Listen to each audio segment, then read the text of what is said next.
देखिए ऐसा है दीपक भैया कि अखिलेश यादव ये सबसे कह रहे हैं कि ये बताएं कि वो शूद्र है कि क्या है क्या नहीं। मगर मैं एक बात कहूंगा, मुलायम सिंह यादव जी को लकब था मुल्ला मुलायम का।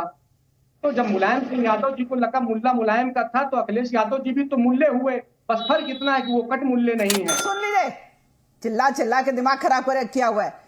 मुख्यमंत्री आवास को गंगा जल से धुलवाया। अरे हमारे मुख्यमंत्री तो बहुत बड़े दिल के हैं। ऐसा घर जहां पर कार सेवकों की हत्या कराने का पूरा जिम्मा जिस परिवार पे था, वो परिवार उस घर में रहता था, उस मकान को तो ढा देना चाहिए था।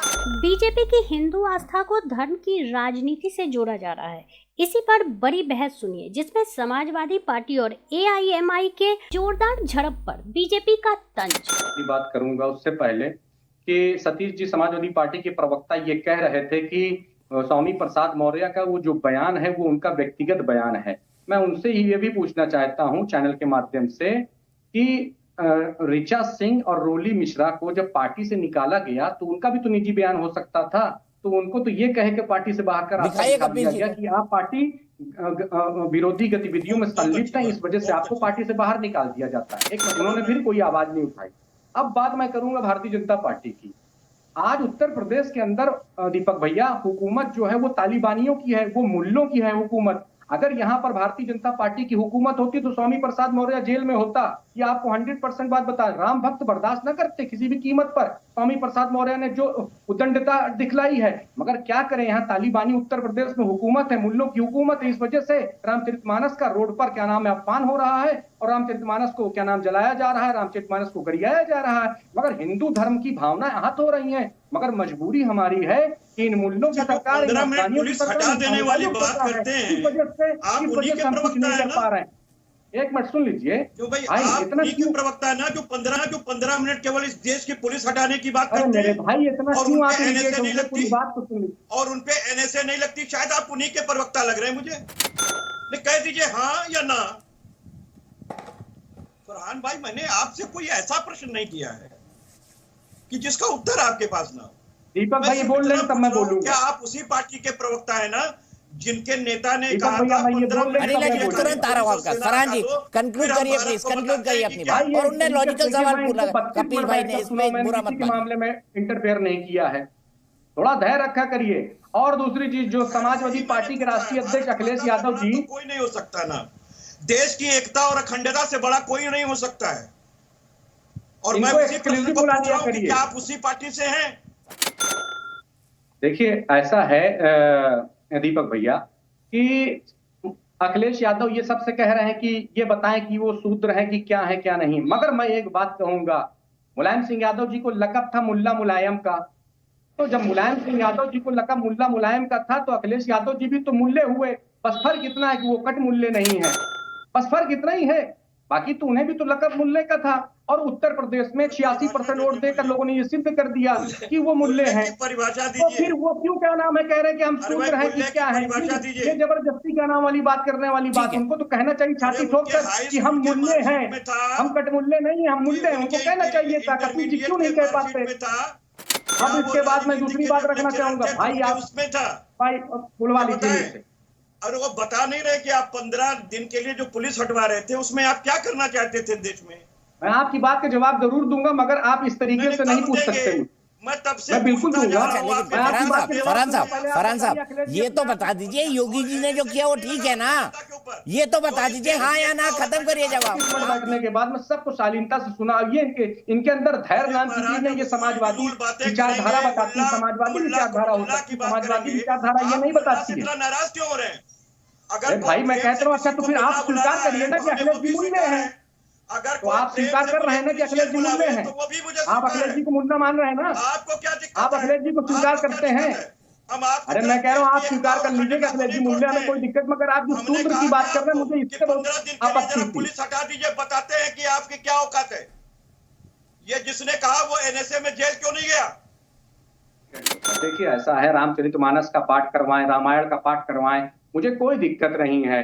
मगर एक बात कहना चाहूंगा आज जिस तरीके से क्या नाम है योगी आदित्यनाथ जी उत्तर प्रदेश के अंदर अपना ये बयान देते हैं कि मैं 25 करोड़ उत्तर प्रदेश वासियों का मुख्यमंत्री हूं, तो उसमें मुसलमान भी आता, उसमें ईसाई भी आता, उसमें जैन भी आता है, उसमें सिख भी आते हैं, सारे लोग आते हैं। तो अभी हमारा रमजान आ रहा है, लोग तरावी पढ़ाएंगे, उनको भी एक अनुदान राशि दे दीजिए, 1 लाख रुपए का आपको अनुदान राशि दी जाएगी, हर मस्जिद वालों को। सबसे पहली बात तो ये है, यहाँ पर मैंने बड़ा मजा आ रहा था देख कर कि ये जो 40 चोर है ना, ये आपस में कैसे लड़ रहे हैं, क्योंकि एक ही हिस्सा तो एक ही है, सब बांट कर खाने की आदत नहीं है कि भाई ये मुसलमान वोट हमें मिल जाए, मुसलमान वोट हमें मिल जाए, मुसलमान वोट हमें मिल जाए। आपको मुबारक, आपको मुबारक।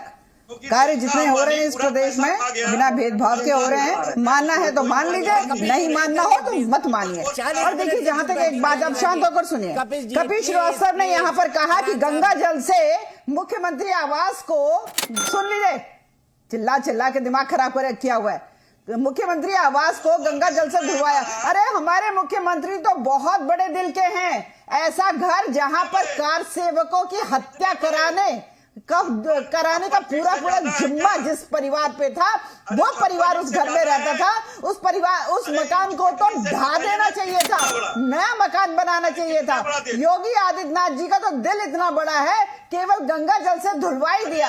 अरे जहां कार्य सेवकों की हत्या करवाने वाला परिवार रहता हो, वो मकान जो है रहने लायक है, वो तो संत है, वो योगी है, इसलिए वहां रह रहे हैं।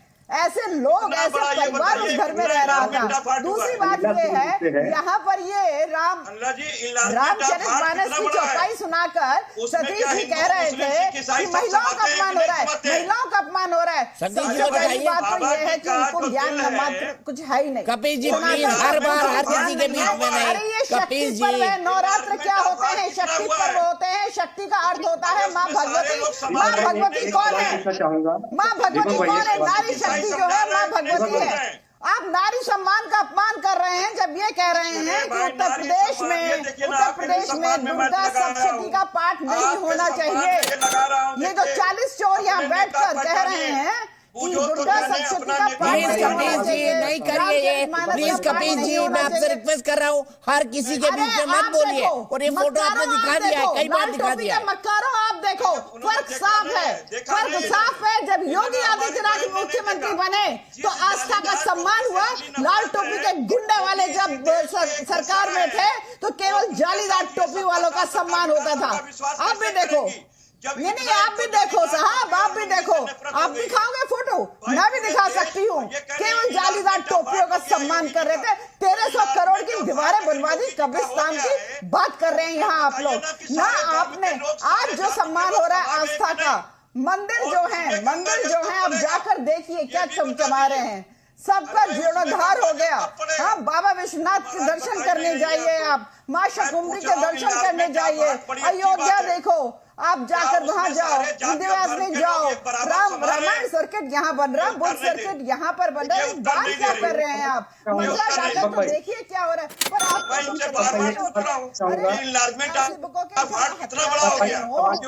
एक मिनट, सब बोल रहे हैं साथ में, किसको क्या बोलूं? कपिल श्रीवास्तव जी आप एक पार्टी के प्रवक्ता है, राष्ट्रीय प्रवक्ता है, आप मतलब वो हरकत कर रहे हैं, हर किसी के बीच में बोल रहे हैं। और सर देखिए, बहस तर्कों के आधार पर होती है। मैं सभी को कह रहा हूँ, सतीश प्रकाश जी को भी कह रहा हूँ, फरहान साहब जी को भी कह रहा हूँ, अनिला सिंह जी को भी कह रहा हूँ, और कपिल जी को भी कह रहा हूँ कि भैया बहस तर्कों के आधार पर होती है। तर्क दीजिए ना, एक दूसरे को तर्क से काटिए। सबसे पहली बात तो ये है, ये जो हैदराबाद की पार्टी है, मुसलमान पार्टी, जिसके प्रवक्ता यहाँ पे फरहान साहब जो है बहुत बड़ी बड़ी बातें कर रहे हैं। अभी इनके नेताजी भी बहुत परेशान हो गए थे जब योगी आदित्यनाथ जी ने कहा कि जो रामचरितमानस रामायण इसका पाठ होगा, दुर्गा सप्तशती का पाठ होगा, हाँ हम उसको स्पॉन्सर भी करेंगे, तो बहुत परेशान हो गए। तो इनके नेताजी ने कहा कि भाई ठीक है, मस्जिद में भी आके पूजा कर लो।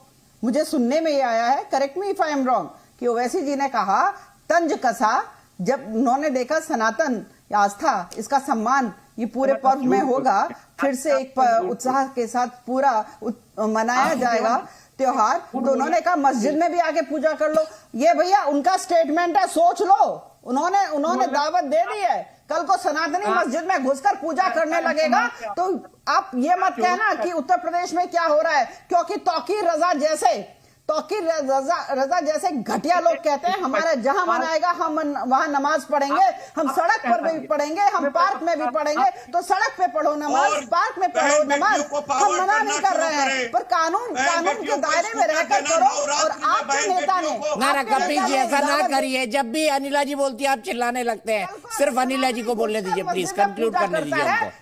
कपिल जी गलत बात है, फरहान ये गलत है, उन्होंने शांति से आपके सवाल पूछे, कपिल जी आप चिल्लाने लगे। अनिला जी कंक्लूड करिए। सनातनी यहाँ पर कौन सा राज चल रहा है, क्योंकि दावत आपके नेता ने दी है साहब। खैर, घटिया लोग, घटिया बातें, घटिया सोच। नवरात्र में यूपी के मंदिरों में रामायण पाठ को लेकर सीएम योगी आदित्यनाथ ने सभी जिलों के डीएम को समिति बनाने का निर्देश दिया है। सीएम योगी के इस आदेश को लेकर सियासत भी शुरू हो गई है।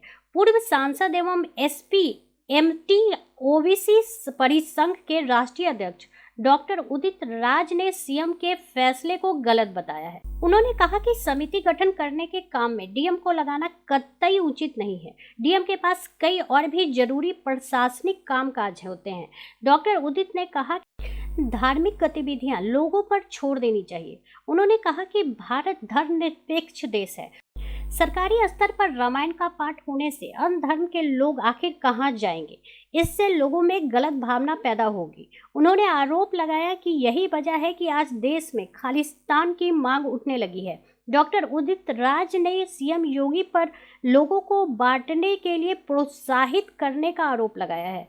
डॉक्टर उदित राज ने सीएम योगी आदित्यनाथ पर देश को टुकड़े टुकड़े करने का आरोप लगाते हुए कहा कि राजनीतिक लाभ के लिए देश की एकता को तोड़ने की साजिश हो रही है।